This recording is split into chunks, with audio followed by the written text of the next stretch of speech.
I'm Srilata, a volunteer at Jitendra Foundation and your host for today. With me, I have Sahil, who will be managing this event and the technical parts of it.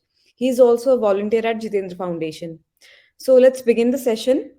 Education is extremely important for children, especially for those who are unprivileged, because only education can provide them with the skills, knowledge, and opportunities that they need to break out of the poverty and improve the quality of their life.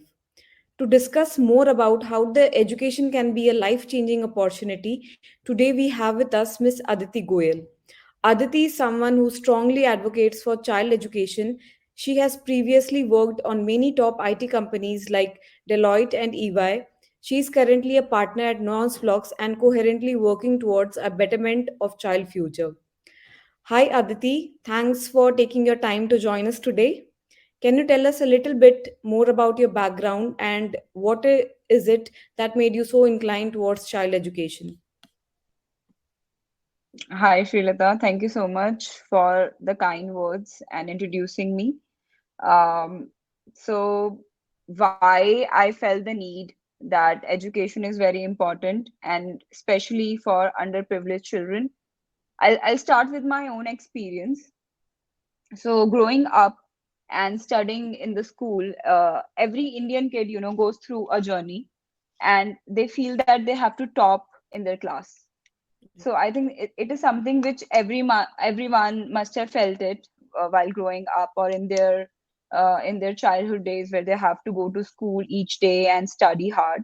So the first thing and the most important thing that every Indian parent want is that their children should be on the top. Right. So it's rather very competitive rather than, it does not focus so much on education, on knowledge, on learning, or learning how to learn. Instead, it is focusing a lot on marks, on your grades. So if I talk about myself, I was a pretty good student, but however, I never felt like I'm doing enough.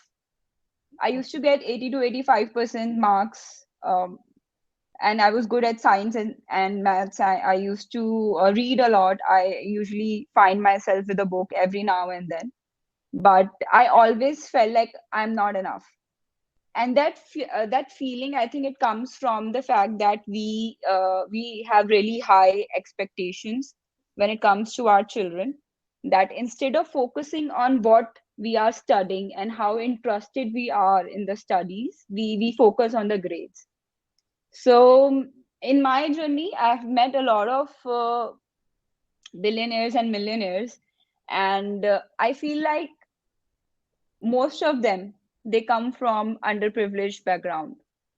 So, if I talk about the biggest leaders like Oprah Winfrey, who is a billionaire, and Ambani, we all know about Ambani. There is Lakshmi Mittal. There are so many brilliant people, and if you look at their stories, they come from a poor background for under they grew up in a difficult circumstance. Right. So I really feel that everyone, if given the right opportunities and right platform, can shine brightly and outdo everyone and can create their mark in the world. So with this thought and having my own interest in children education, I really wanted to do this session. So thank you so much for giving me this opportunity to speak about children education. And I hope with this video, I'm able to inspire people who can, in their own way, can help in children education, and especially for underprivileged children. That's really nice to hear, Aditi. Can you talk to us a little bit about the importance of education for those who may not come from a very privileged backgrounds? Yes, yes, of course. So I think that, and it's not about what I think actually. I think the world, if I talk about the world, across the world, I think there are around 30% people, and especially children who are not educated, who are poor, and they lack this fundamental basic right of education. So if I talk about the laws, by law, you are entitled to have education, and you should have education. And in some countries, you can sue your parents if they do not allow you to go to school. But it's not like that. The picture is not like that. The thing is that most of the children who are supposed to go to school are actually working in their age, because they are poor, they are living in a different and a difficult circumstances, so they cannot provide for their family. Their parents cannot provide them a good education, and the only thing which can bring them out of those circumstances, of that poverty, is education. True. So why it is more important for underprivileged children over an a normal average children to have education is poverty.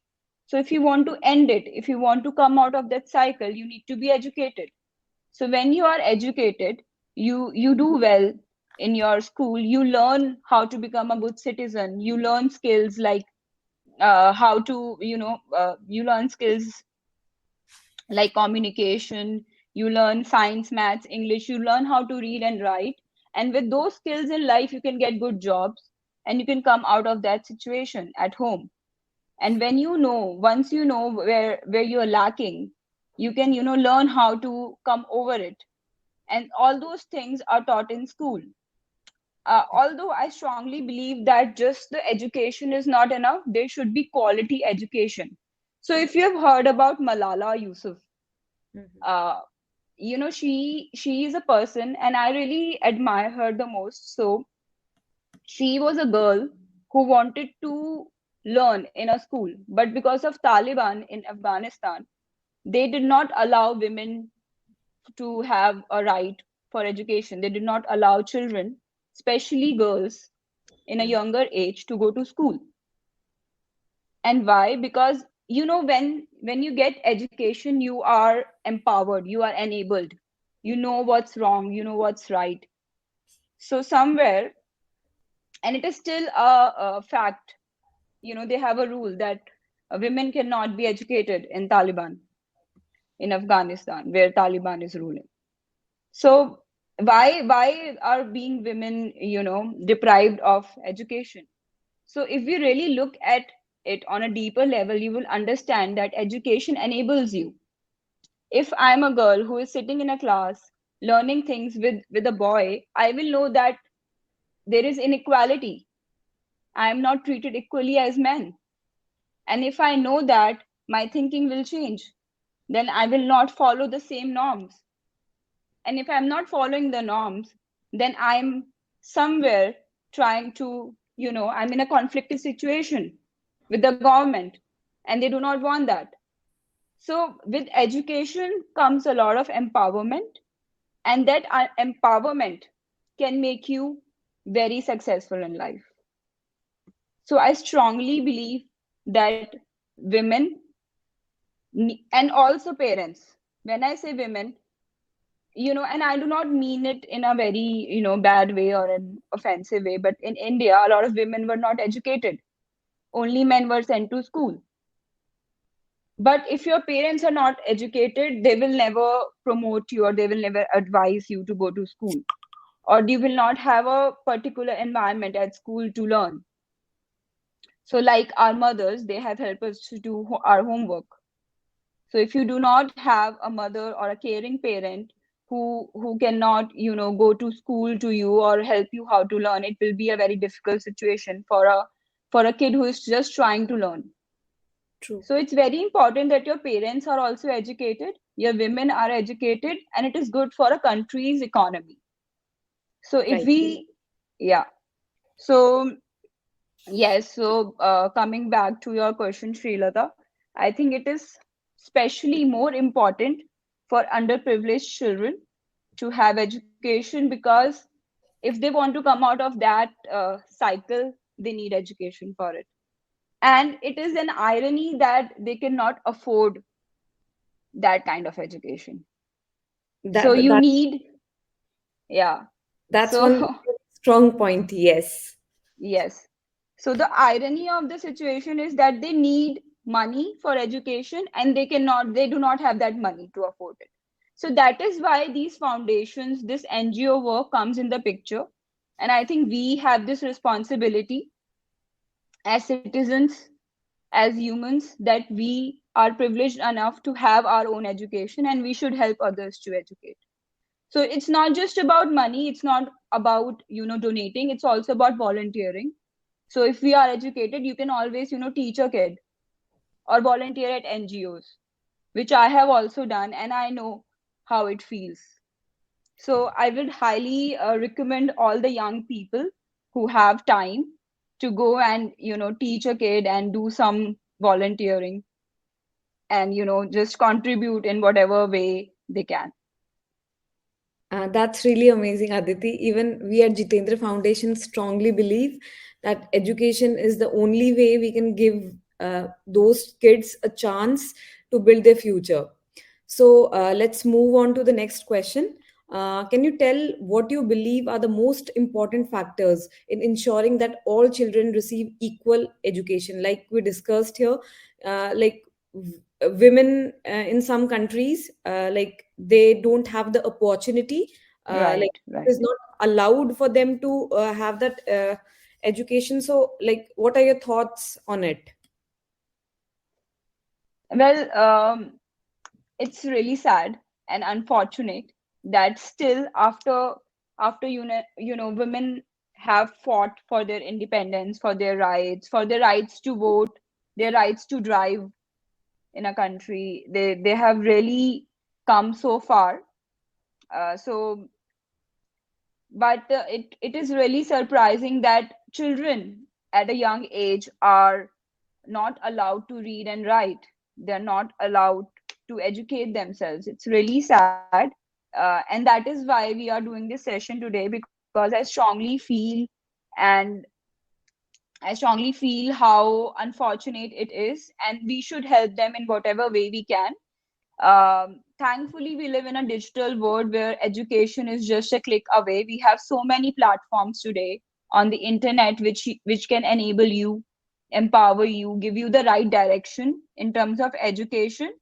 But yes, I think the basic knowledge the basic knowledge is important, which comes from a primary schooling. So, and it is also a part of brain development. Right. Science, maths, English are very important for your brain to function. It helps in logical reasoning, analytical skills, problem solving. So it is not just about, getting good grades in school. It's also about learning, so it creates your entire thinking process. So you should learn some things, and that really helps you. Like, you learn formulas in life, you learn names when you have to, you remember so many things. Like, in school they ask you to remember the capitals of countries. Yeah. And when you grow up and you visit that place, it really, strikes you like, yes, I've read about it in school. So I think these little things really matter. And it is strange how our brain works, how our mind works, because this is something which were taught to you when you were so young, but you still remember it, right? So it's very early to educate yourself. I'm sorry, I missaid it. I think it's very important that people get education, the children get education at a very young age, at a very early age. And the reason is that, as a part, while you're growing up in your early development, it is very important that your brain and you get that kind of exposure. So when you go to school, you meet a lot of people, you you read a lot of things, you come to know about colors, you know how there are rules. So it makes you a better citizen, because you are forced to, or you are told to, not forced, you are told to, follow the rules. So you understand that there are cues which you have to stand in to get something. You have to take permission before you do something. You have to be nice when you are speaking to someone, because if you are mean and rude, then people will not like you. And if you hit somebody, you get complaints and you are punished for it. So I think these little things, when they are fed into your brain for so many periods, for so long, for so many periods of time, it creates a pattern. And that pattern eventually helps you in life when you have to present in a meeting. So you know that you are a respectful man, you are a respectful person, because you give and take respect. And where did you learn that from? So there are many things which you need to learn as a children, as a child, as a kid, when you are young, as it's part of your brain development. So although those platforms are there, coming back to my point from where I started, all those platforms are there on digital media like Byju's, YouTube. You can just look up to Google and read about something, but you still need to know how to read. You still need to know how to Google, and for that you need your primary education. So if 30% of people who are in poor category and who were deprived of education just knew how to read, they would have gotten good jobs. That would, and that jobs then would have could help them to push out of this vicious circle of poverty. Very And true. when your people grow, your country grows, your economy grows. So many, it creates a ripple effect, everything grows, Yeah. and you find yourself living a better life, having more opportunities in life. So yes, coming back to your question, Srilata, I strongly believe that you need an education from an early age, and especially women in this country or in any country for that matter, they have equal rights as a man. That's really great insight, Aditi. We think everybody in the community and the society should involve and advocate for poor children's education because they are basically the future of our country. How Right. do you think we can make everybody involved in this process, and what are your opinion on this? Yes, yeah, it is very important as a community that we should actively participate. So I think there are certain measures which every country should take. Like their courses should be revised. You should not be taught something which happened many hundreds of years ago and it is not factually correct. And maybe something which is revised recently, like there was demonetization and now everything has changed. So I think our course material, so I have studied CBSE, and I think many people can relate to this who live in Delhi or maybe other areas in India, that we often used to find some things which we thought it is outdated in the course material. And government, I'm not blaming anyone per se, but never made any changes in the books. So we used to give those books to the next batch, our friends in the next batch. And that happened. And why is that happening? Because there are no revisions in the textbooks, which is not good. Because, it's not just about education, it is about quality education. You should not be taught something which is factually wrong or not updated. Because, Right. they say that little knowledge is dangerous. So I think for government it is important to revise their courses.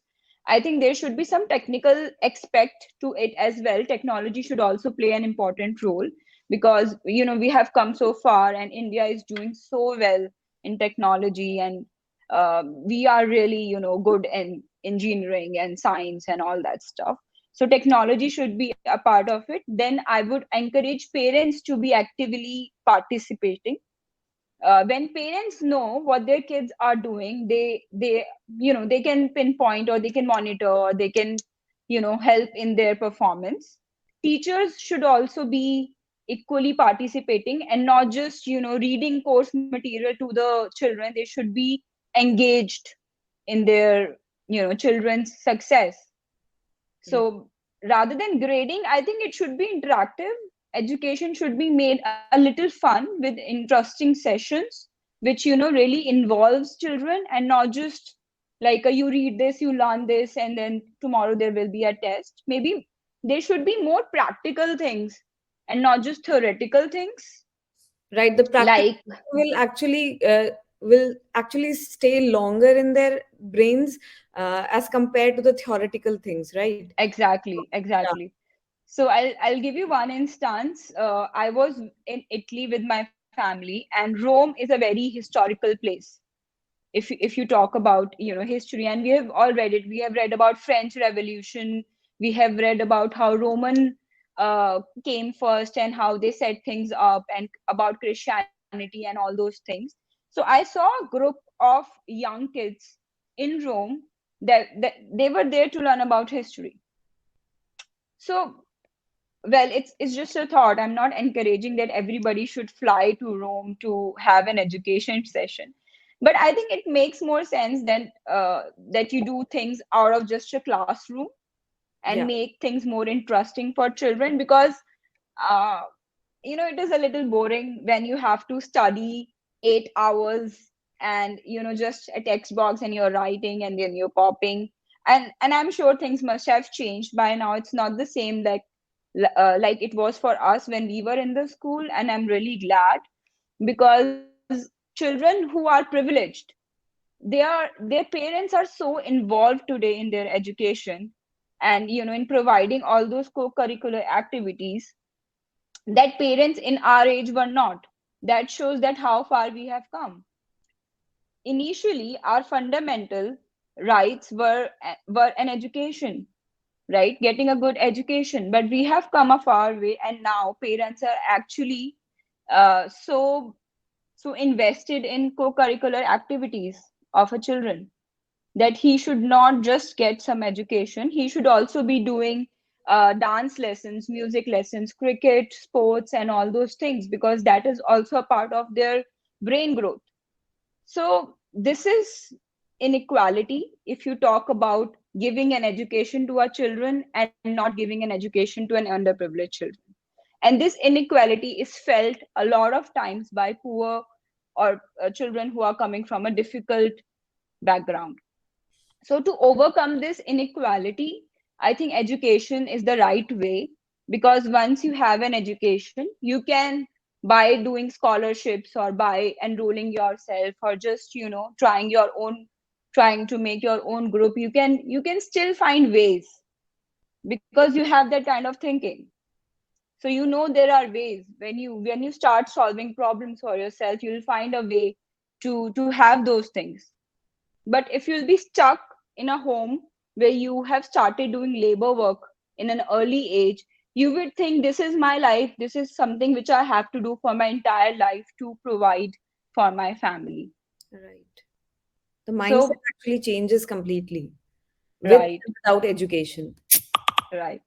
So I would like to emphasize on it that um, these children, they faces inequality from a younger age, and then they grow up in a certain environment where they think that this is my only option.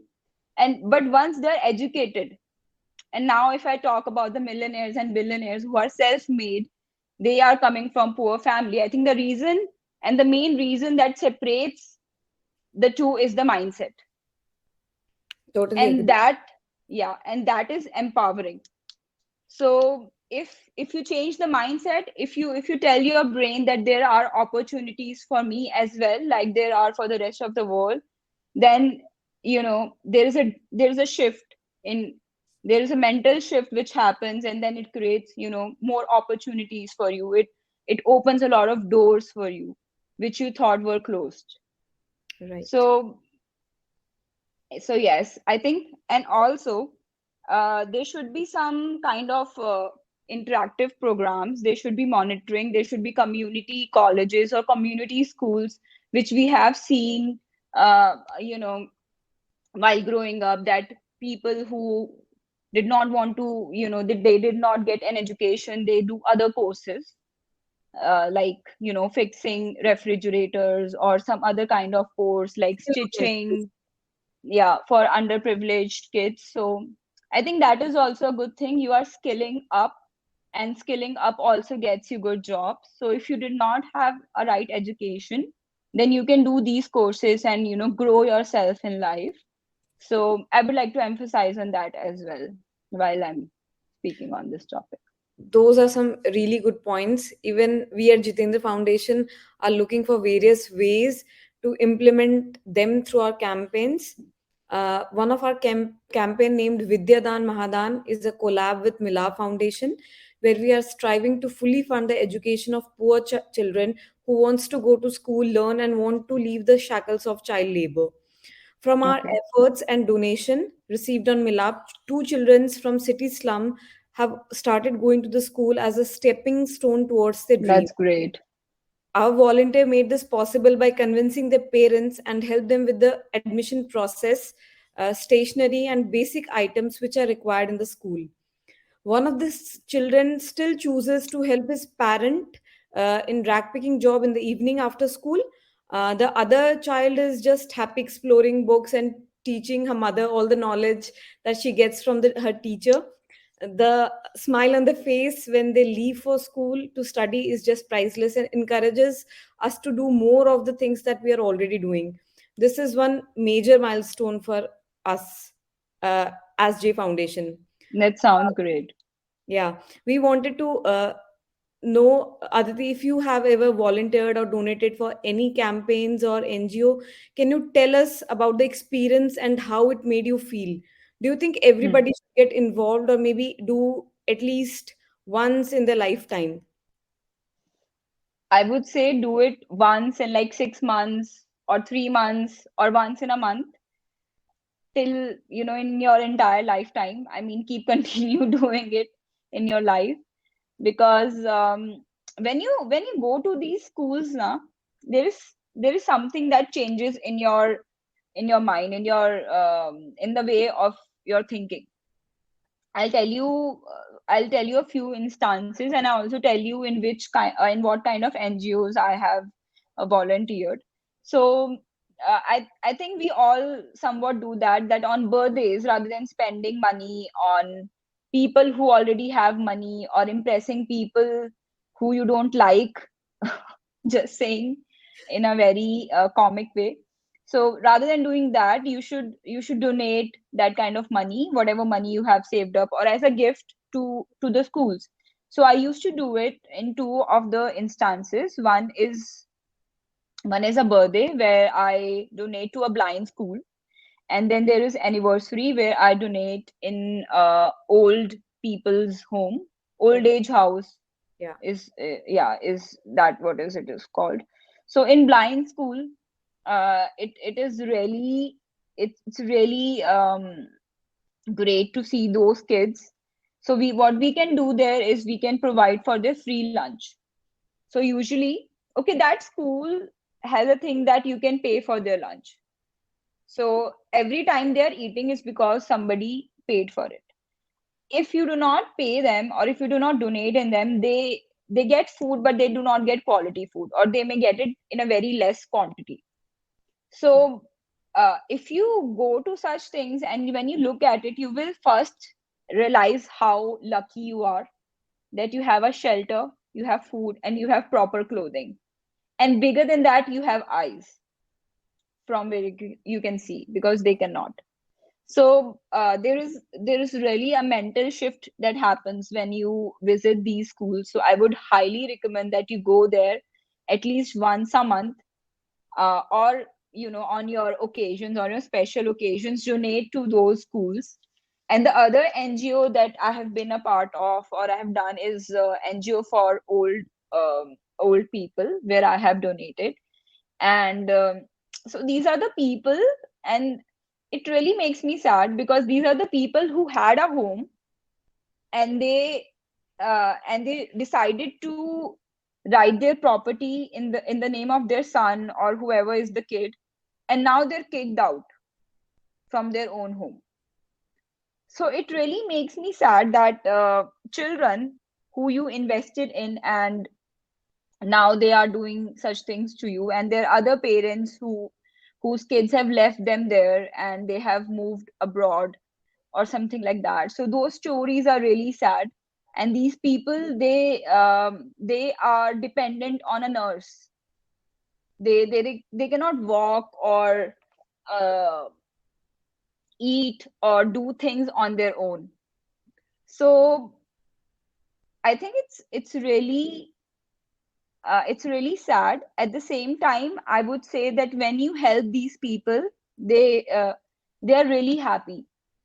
So I've paid for their meals, and they were really, really happy about it. And they were all, and although they were kicked out, but they have such good memories with their children that when you talk to them, they will tell you about those memories. So it's really an irony of how things work. And but I think it is a must do activity, and I would encourage everyone of any age to just go there. Even if you don't want to donate, it's fine. Just go there and have a chat with them. You would really like it. And just show support by just being there. Show support that you made an effort to free some time in your schedule, and rather than hanging out at a cafe, you went there. And you will understand how important life is and what you can do to make a difference. So this is one of the reasons I go there. I really like to make a difference. And I really like to invest my time in these things, in these activities. So even if I'm not going, I always prefer to donate, so that it helps people. And while you are donating, always make sure that it is going towards a good cause, and the company is just not ripping you off and not using those funds to do some other activities. That is also very important. So know your sources, and just go there.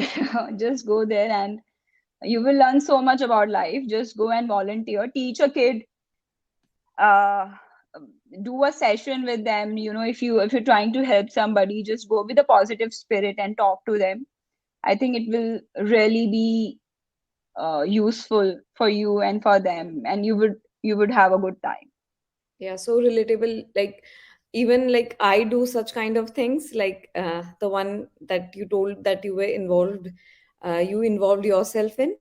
I'm a part of an NGO, but other than that, I do other small things as and when I see I can offer something to someone. I personally believe giving humbles you as a person. When your little Yes. efforts make somebody's day brighter, brightens their eyes, there is no happiness that can match it.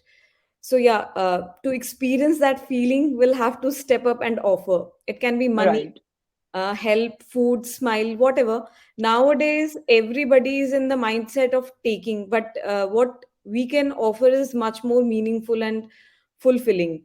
Even plenty of researches show that contribution towards the needy and helpless people actually improve our happiness index. Jitendra Foundation will always keep thriving and supporting the children's and all other people who are in the need of support. So, Aditi, would you like to pitch in for our donation campaign Vidyadan Mahadan and encourage our viewers to donate us so that we can send more kids back to the school? Yes, yes, definitely. I think you guys are doing a great thing. And being a part of this campaign, it really, makes me happy that I'm doing my bit to to help in whatever way I can. I've really, mentioned all the points that I think of why education is important. But I can go on and have, a really long chat. But I will just stress on a few points which I think are really important, and why we should, donate or give back to the society. And the first thing is that when you visit an NGO, or if you don't want to visit an NGO, just go to a website who is doing these jobs, and just look at what they are doing, and look at how happy, or how um, how they have made a difference. Just Yeah. look at that side of it, that good side of it. And once you do that, I think you will also realize, and like Srilata also says, that when you spread happiness, it always comes to you. What goes around comes around. So when you make somebody happy selflessly, I think it comes back to you in one way or the other. So rather than, we already spend a lot of money on so many activities, and if we just put in some money in this good cause, I think good will also come to you in some natural ways, which are not in our hands, but it will definitely happen. And I would just like, I would just encourage people to just, just look it up. And if you feel comfortable, then just, donate whatever you can. And if you want to know more, then help, then, just ping us, DM us, or whatever, to know more, like exactly what we are doing and how it is making a difference, where exactly the funds are going. Be comfortable in that way, that your money is well spent. So just, just look it up, have an open dialogue, have an open mind to these things, and you will really feel happy after making a difference. So Yeah. that is all I So, will dear say. viewers, if you would like to donate and support the future of the unprivileged child, please donate to us. The link will be in the description below. To conclude this session, I would like to thank Sahil for managing the event. And dear viewers, if you have any questions, feel free to drop it in our website or DM us on our social media handles. Being said that, thank you, Aditi, for joining and sharing your knowledge with us today. Thank you Uh, so much, Srilata. Thank you so much, Sahil. It was a great session, and I hope it really, helps us making an impact. True. We'll look forward to do more sessions with you. That will be a wrap. Thanks and have a great day ahead. Bye Thank you bye. so much.